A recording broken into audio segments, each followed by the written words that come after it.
Hey guys, here's the third video in the February 16th Dan Infalt Scouting Workshop. Enjoy it. I just got back from scouting out in the woods for the next upcoming season. Lots of great sign. See you guys later. Enjoy the video.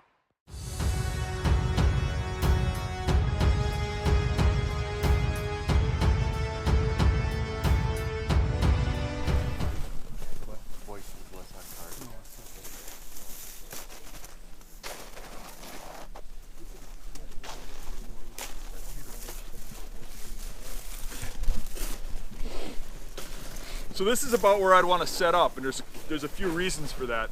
Number one, I want to be real close, right? Number two, I want to be about where the last oak's end. Because what you're going to find is you hunt too far back, a lot of times these deer will get right up to this first oak, and just sit there till dark, and then at some point you got to get out of the tree and it's over. And now it's game on, he knows he's being hunted, right? So I like to get to the last oak at least. Then I'm looking at the wind. How it's coming down here, if it's blowing off this way or if it's blowing off that way, and I'm picking a tree based on that, which is a big reason for being mobile and being able to switch trees. I know I've hunted out of these trees in here, but it's been years since I hunted this spot. I really like this tree here because it's got the oak tree cover, and it's right at that last oak. Like I said, it can be in this grassy cattail area, so you got to be real careful about how high you get up because they'll see you. So a lot of times I'm hunting lower than what you'd expect. And when I get to a tree like this and I hunt it, come in and set up to this side. And I'm climbing the tree like this, and I'm looking around that tree and deciding how high I can get based on where I think those deer are. And then I'm putting a stand on in front of the tree like this. And that last stick is going to be here on a tree this diameter. I'm going to have one on the side. I'm just going to slowly roll into that stand around this tree and get on the stand on the side facing the deer. But I'm always going to get on that back side so I can use the tree as cover, and I can see down and see how high I can get. I can kind of judge it by that. So you're only 10 or 12 feet off the ground in this tree? Yeah, actually, looking at this tree, I'd probably have to be on the back side, or I'd have to go in this oak, actually. Okay. Just because it'll lean, but oh, sure. It's just to give the idea here of how I would do it. Usually the bigger stuff comes from further in the grass. I think that we hunted at these trees that got all the little twigs on it. Sure. That area mostly. Is that something too, where if you scouted this area previously and found a bed, you can look up and see like how high you can get? So if I was spring scouting, I'd look at those actual beds and I'd look back here and think about how far I can get and stuff. You got to remember too, this might look overly aggressive. This is a whole different ball game during season and early season. This is thick. I mean, those cattails are a lot higher. Yeah, how much higher you think? Yeah, they're probably, up to here on you. Okay. In the cattails. They could get in the grass a little bit where they could see a little bit, but it's still, even that's higher, and there's leaves on everything. Yeah. So a lot of times you can't even see the deer till they come walking out here. Where right now you can see a mile and it looks like, well, what are you talking about? You're so close. Yeah. And you got to be able to judge that stuff too when you're looking at this stuff to set up at this time of year. You got to be able to think about that stuff. Hey Dan, are they bedded along the river over here too? Not as much, but looking at it, I could see where somebody would think that. And that got asked last workshop too. People were like, oh, those trees over there look good. But that's actually right on the bank of the river, and that river gets canoed a lot. Oh, yeah. There's like a whole groups of canoes that go down it. So if you were going to hunt this later in the season, you would move further back. If it was this late, yeah, I would. Not a whole lot though, depending. You still got to be within that window. The trick of it is say you guys come out here and you start climbing this tree and you jump a nice buck here and he runs off. A guy's going to have the tendency to start hunting way further back. You can't do that. You have to just eat that deer that's spooked. If you're not spooking a few, you're not getting close enough. That's the way you got to take it, because they don't move far. You'll get a 6-pointer get up out of there 2 hours before dark and walk underneath you, and that's not even the same animal. When you start hunting mature bucks, you might have a mature buck get up there 2 hours before dark, just like the 6-pointer, but by the time he gets here, it's closing time. The Rome Legend buck, that I shot in this particular section of marsh, just on the other side. That buck, I was pretty certain of where he was bedded. Went in and set up on him. I watched him get out of his bed. It was a good hour before dark. I shot him at closing time, and I was 75 yards from his bed. You know, and that's what you got to deal with. So if you're not pushing that envelope, you're not going to kill those big bucks. You know, I think a lot of guys get to a point where they start seeing them and they're not killing them. Usually if I see that buck, I'm killing it. Because I'm pushing that envelope to the point where he's going to get to me. Not to mention if you get a little further back, say you're hunting over here in this tree, and he goes off that way. You're narrowing down that field to where he's moving. I could shoot this whole little section here, right up to the cattails. Comes through here, even if he doesn't stay on the main trail, which a lot of times those big bucks don't. They just wander kind of off to the side. They don't take the same trails a lot. You know, so I want to be able to cover an area, and that's another thing I'm looking at when I get into these areas. That a lot of times you'll get real thick stuff, and you'll have an opening. A lot of times it's the opening I set up at so I have shooting, because I'm not mowing down the woods. You come into an area like this on private, a lot of guys will cut a big shooting lane. As soon as you do, every deer knows what's going on. Mature bucks are going to avoid that. They're going to go around it. You got to treat them like they got a little bit of intelligence. How long do they take after, like, say you spook them out of their bedding? Will they bed back in that spot at some point? That's a good question. Sometimes it's right away. Sometimes it's not. At the end of this trek we're taking, we're going to look at an island that's got primary bedding on it. There's usually a big buck that hangs out at that point. It's usually one of those primary spots that holds a big buck. Now for years I'd take cat and mouse with whatever big buck was living back there. One year I went back there and there's a tree stand on a tree and a trail camera there. And the guy obviously saw the big rubs all over the place and camped out there. So I waited a while, come back, the tree stand's still there. Then I gave up on the spot. The next year I come back, the tree stand's still there and there's new limbs cut and the camera's there. But one thing I noticed is there was no rubs. All the big rubs were missing. The next year I went back, still no rubs, but no camera, no tree stand. No big buck. The next year I went back, no big buck. No sign of a big buck. The next year after that I started to see sign again, and now it's finally starting to come back around. Honest to God. You just vacated the area. Yeah. Yeah. They figure it out. They figure it out. Kind of piggybacking on that, if you see a piece of public land get driven, like, are you hunting there anymore? Or Well, how long before you will hunt there again? I'll hunt it again, but probably no time soon.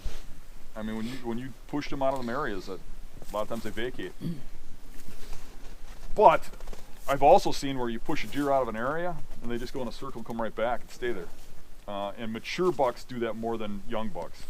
It seems like if you kick a younger buck, like a lot of cases in this area, 2-year-olds will go 130, 140 inches. And it's a young, immature deer, but it's got a rack you want to shoot. You know, and you go after that buck. You jump that one, and they run for a mile, and you can't find them again. But you jump a 6 or 7 year old buck, usually they're in a spot they feel secure. They move off to the side and they come back.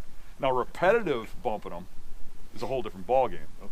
But if you bump them once or twice, a lot of times those things will just sneak out of the way, let you pass, and come back. You got to remember they run into coyotes, they run into the occasional shed hunter, things like that. So they don't just vacate an area. They need a steady amount of pressure to say, hey, this is getting to me, you know.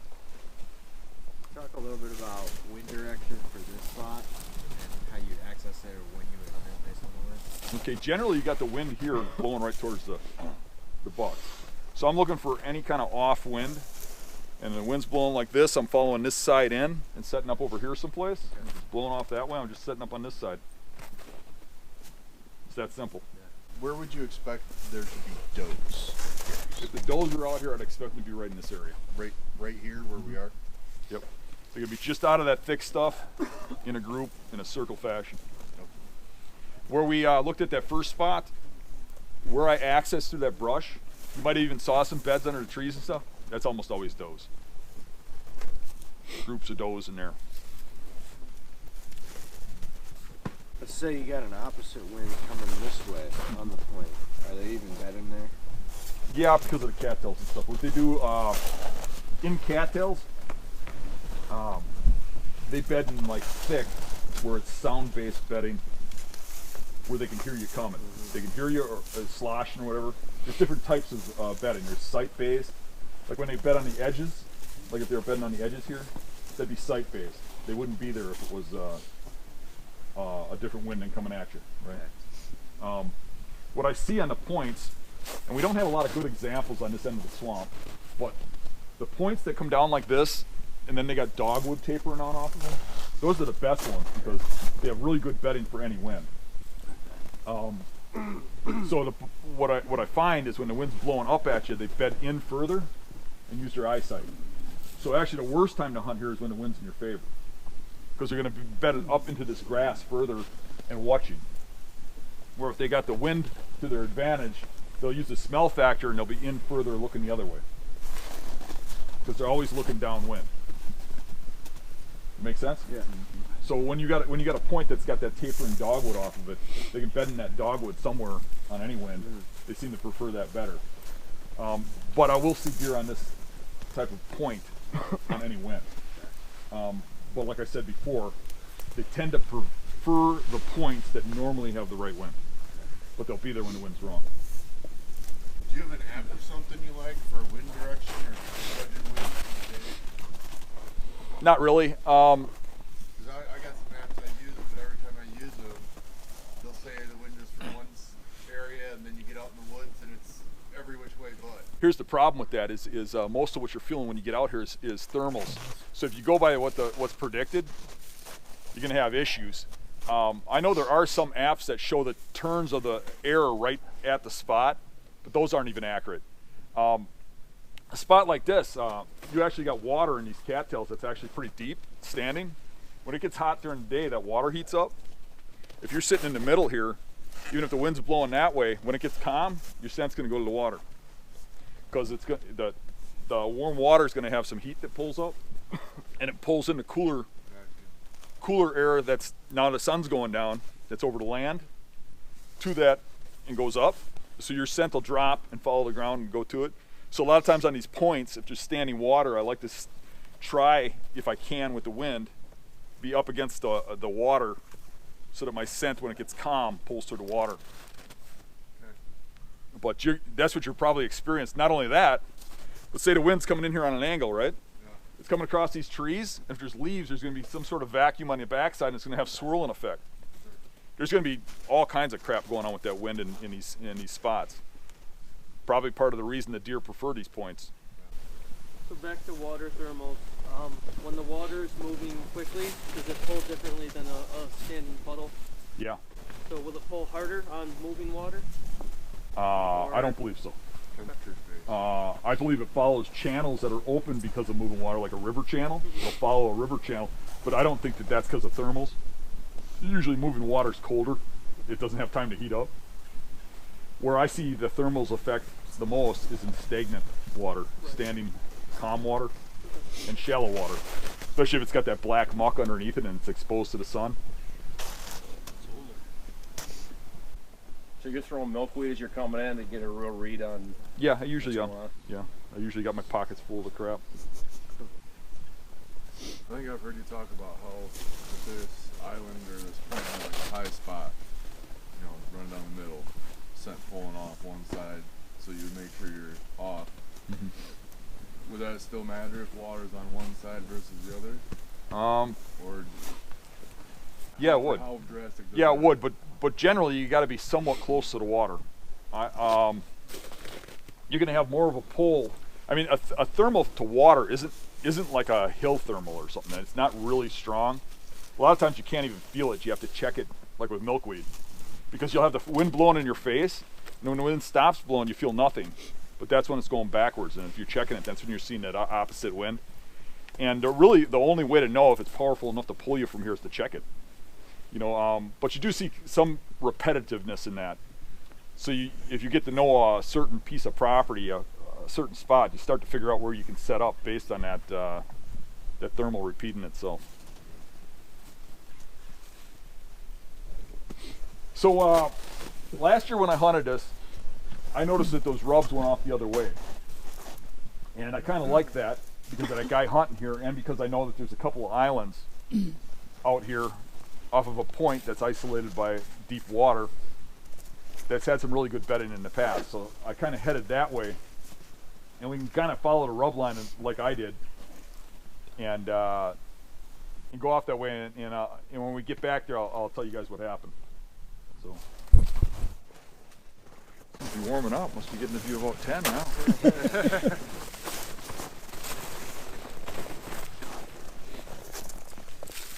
So you guys probably noticed rubs coming this direction were a lot bigger, but still this is just a 2-year-old, you know, by height.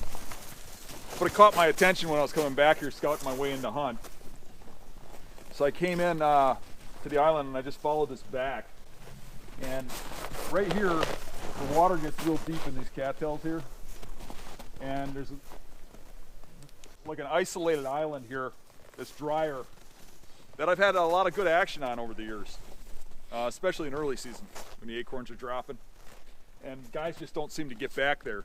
Though this woods over here just gets pounded because it's dry right from that path. There'll be guys all over it, but they just don't seem to want to get their feet wet. So what I did was I just followed these rubs back, which are now they're a little harder to see because they're, as somebody pointed out, they're dulled in color now, but they're obviously bright orange when I'm coming back here. So I followed them across. This is the trail I'd normally take anyways. And like I said, last year had high water. As soon as I got out of the water, I'm halfway to where I'm gonna go, I jumped the buck. It was a 2-year-old, and it was an 8-pointer about like this, and I would have shot him. He was pooping young. But I gave up on him right after that. I did hunt him that day, but he never came back. I hunted him in case he came back. But I don't target 2-year-olds, but if it's a pooping young, I'll shoot it. I know it sounds weird, but I have a hard time targeting something like that. I go after something bigger. But so let's go back and take a look at that island. Hey, I hope you guys enjoyed that section of the scouting workshop with Dan on February 16th. Don't forget to hit that subscribe button so you don't miss the next video. See you guys later, and thanks for subscribing. Talk to you guys later. Bye-bye.